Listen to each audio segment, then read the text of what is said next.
Steve, what kind of conditions have we got this morning? We're looking at about 7 to 8 foot swells with a south wind between 15 and 20 knots where we're at. We're in the north end of Noyes Island, Cape Litka. We're exposed to the open water, so it's definitely not flat calm, but marking some good bait and stuff in here, so hopefully, you know, first pass will bring us some good fish.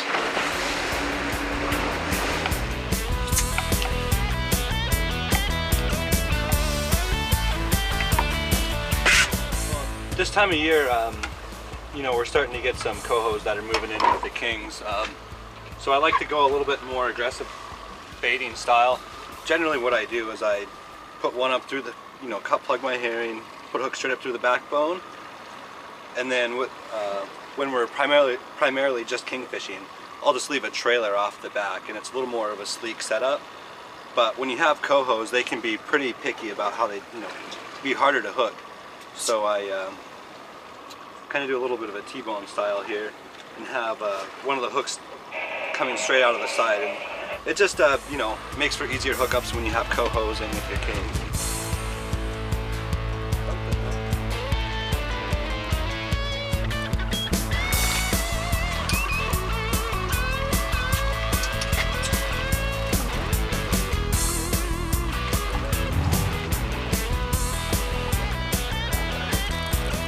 Fishing in about 125 feet of water.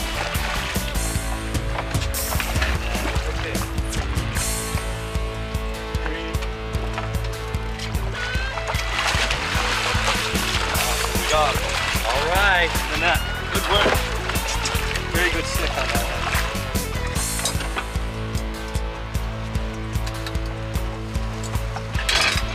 Nice king.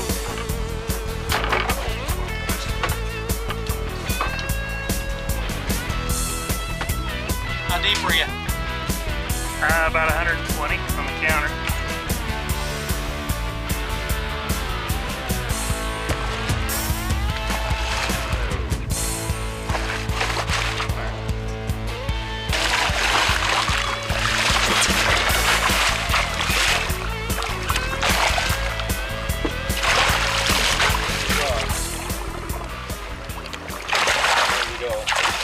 Shake that one. We were only on our first drift here. We've already hooked several, and we're gonna kind of weed through them now and try to get ourselves a nicer fish for our third one. He wanted to give me the good fight, so he waited till right the last second. Get you pretty shallow, Rick? 17 feet. And that's about where he's staying, 17 to 30. He's been a lot deeper since I hooked him than he was when he got hooked.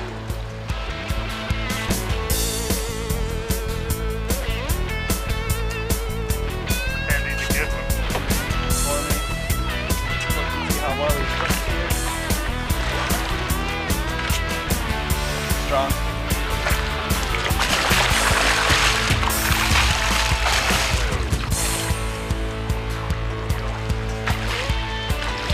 That's great. Probably our fifth or sixth king here in the first hour of fishing. You can see how well he took the hooks here, and it's you know, it's good to be picky and try to pick your fish, but at the same time it's good to be a little respectful, and if you think the fish is gonna have a hard time after letting them go, it's better to just bring them in the boat if you got room for them. There's a take. Okay, there's a take. Oh, that's a good fish. All right. There you go, good stick. About 100 feet, huh?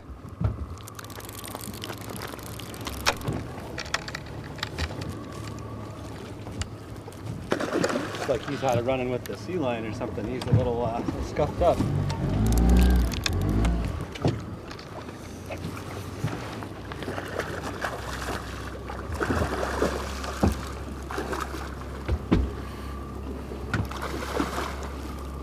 They've all been pretty close in that size range, haven't they? Yeah, we've got 20, 25 pounds probably? Yeah, mid 20 fish.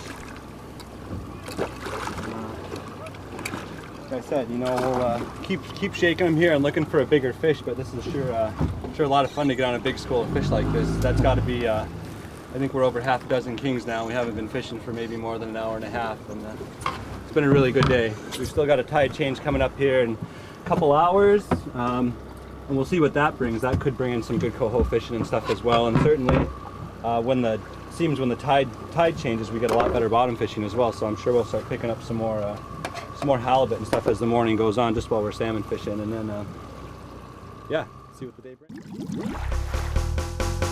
Okay, so what we've got here, we've got our Bruno Sonar, and essentially this is just telling us what's going on directly beneath our boat.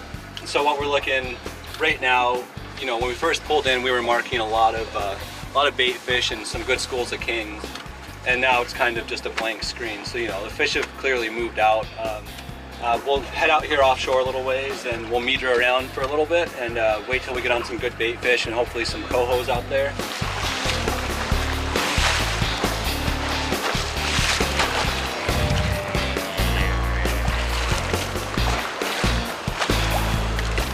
I came out here in the deep water. We're out in about 400 feet of water, and then we found a nice little pinnacle that comes up to about 270 feet. We've been drifting over it, trying to find where the fish are hanging out on it, and seem to have drifted over to the right spot. Looks like we've probably got a yellow eye on here, and either a lingcod or a yellow eye on over here. And should be getting pretty close on this one over here. It's getting lighter as you reel up.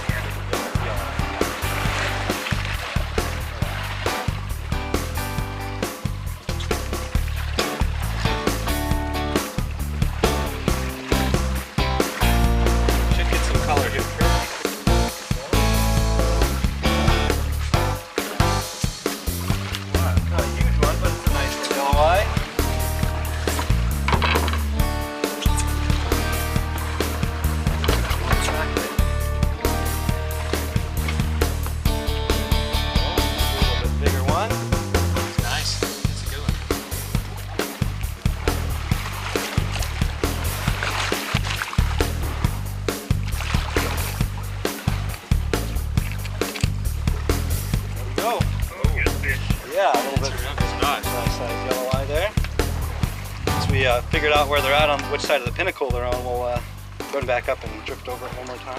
Okay, a lot of people won't know what that is sticking out of his mouth. Steve, tell us. That's a fish's air bladder. These rockfish, I think they use it to, I don't know. Anyways, when they come up, these air bladders expand, and yeah, poke hole in it, goes back down the side. Now the limit on them is one a year? One a year, yeah. And a big fish like this, a big yellow eye, I'm not sure exactly what the age is on this guy, but I know that the really big ones live over 100 years old. So yeah, I'm getting my test here. Getting my workout. It's a tug of war, and I'm not sure if he's not winning.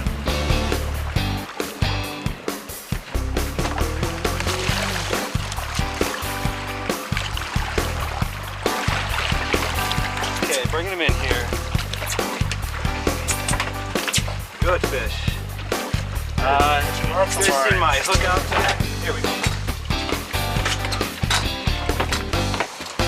It's a pretty good mixed bag there today, isn't it? Yeah, oh yeah.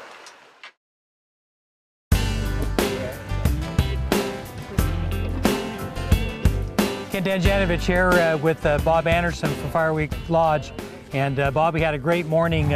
Boy, the king bite was really on out there, wasn't it? Yeah, you guys did well. I think you caught and released about a dozen or so, didn't you? Yeah, and kept a couple of the first ones we caught, and then Captain Steve said, let's start releasing a few, and boy, we really got into them, and we kept 3 nice fish. We actually caught a couple pretty nice halibut while we were on the salmon bite too. So, you know, that's one interesting thing here that I've really noticed, is that you really kind of don't know sometimes what you're going to pull up, do you? Oh yeah, and we fish top to bottom for our king, so you just never know what you're hooking down there. You know, sometimes it's a king coho, sometimes it's a halibut, or even a yellow eye. So yeah, you just never know. Yeah, great day of fishing. A great weather today. A little break in the weather after yesterday, and the bite really came on. And so, boy, great day today at Fireweed Lodge. Yeah, it's only expected to get better too. The kings have been hot all season, and they're calling for the rest of the season to be just another banner year. So we're looking forward to it. Great. Good. Yeah. Well, we got one more day on the water tomorrow, and hope for a little bit of the same. Yeah, you bet. Have fun. Thank you.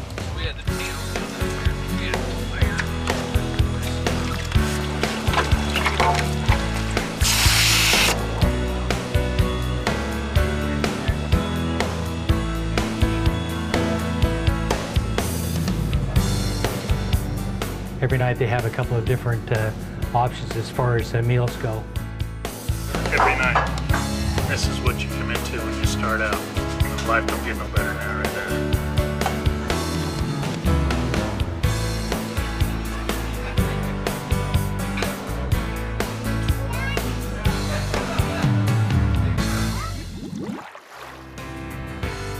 Bob, tell us a little bit about your packages you have available and kind of your seasons as far as the different species go. All right, our packages, we provide everything you get here. You just have to bring basically carry-on. We've got the rain gear boots, all the fishing gear boots, all the fishing gear, tackle gear, bait, waders if you want to go up on the river systems.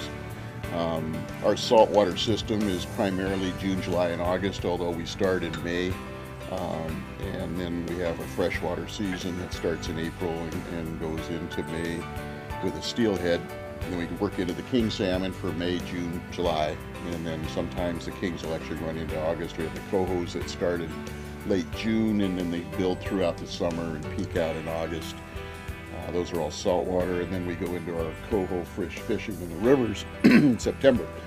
The island is such that it's the third largest island in the United States, and it has about 2,000 miles of road that allow access to about, well, I think it's 120 different river systems. Really, yeah, it's great. I'll tell you, it's a beautiful area. This is our first venture to the Ketchikan, then on over to Prince of Wales, and we took the ferry over. It was quite an experience, and you can either take the ferry over back and forth, or you can charter a float plane, right? There are 3 different float plane outfits that fly regular flights in and out of here daily, and they have half a dozen flights a day. So it's faster on the planes, but the ferry is picturesque and nice as well.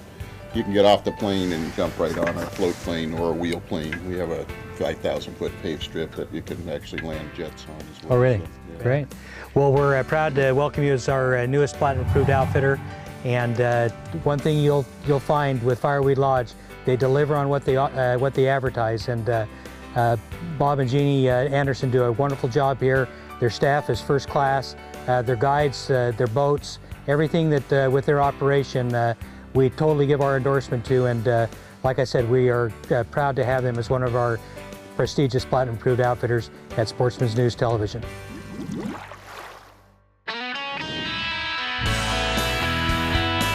Sportsman's News Television is sponsored by Barnes Bullets, unleaded, unfailing, and unbeatable.